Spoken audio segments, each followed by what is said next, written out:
Hey everybody, welcome back to GTM. I have another offering sent out to the channel by CVLIFE. There's the designation on top. It's going to come inside of this nicely wrapped case, which is actually pretty high quality. And inside is going to be the red dot you're going to see here. Again, CVLIFE. It has a Picatinny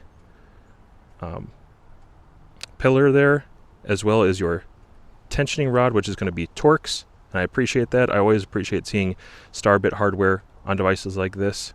You have your controls on this side. There's down, there's up, which will also function to turn it on.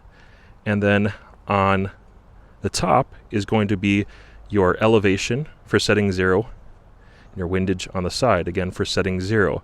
Those are slots, and it looks like they're pretty universal. They'll fit most standard style slotted screwdrivers just fine. And then on top, you actually have top access to the battery compartment, which is a fantastic win. I'm so glad to see that companies are doing that more and more.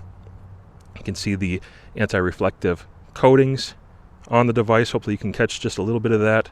And then also internally, that's going to protect that from just glaring in your eyes.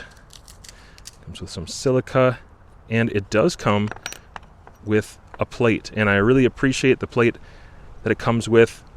I think a lot of people are going to need a plate if they're going to convert this. So what you would do is remove the Picatinny by taking out the Torx on top and then attach just this top half to the plate, which should be installed already on your gun. So this goes on your gun or your pistol first, and then these pillars on top of the plate are going to function to hold this together. And I always use a little bit of Loctite, thread lock of some sort. Highly recommend using that if you do throw it on a pistol. Here's the battery that it's going to run off of. This is a CR1632, a 1632, a little bit smaller style battery than the 2032s that we very often see. And here's another thing you're going to need, especially if you're going with plates.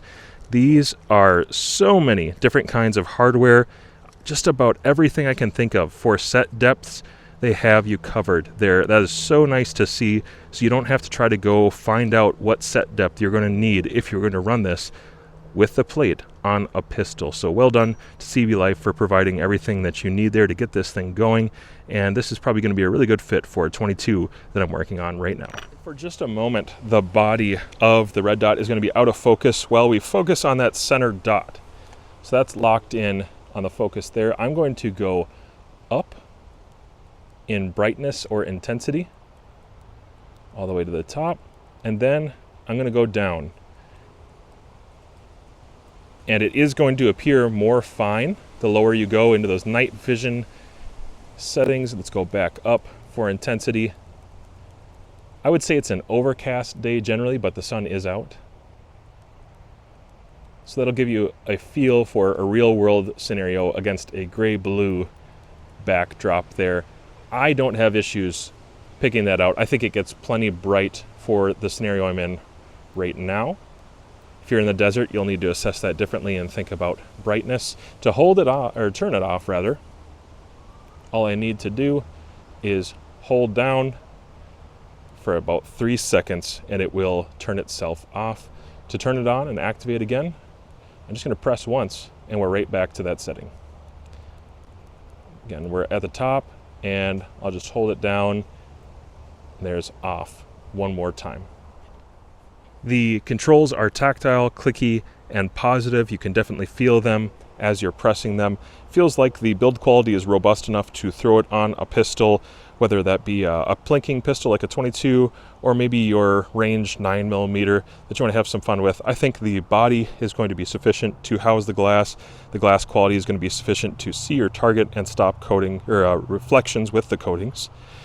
And the battery life is definitely going to be sufficient nowadays. Most red dots and reflex sights have a pretty decent battery life, considering just a few years ago it was about half what we're seeing right now. So lots of practicality in these, very, very affordable.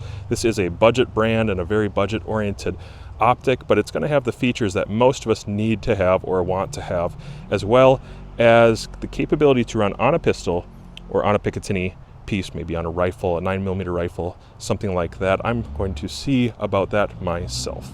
If you like this and you want to see more, check out my link down in the comments.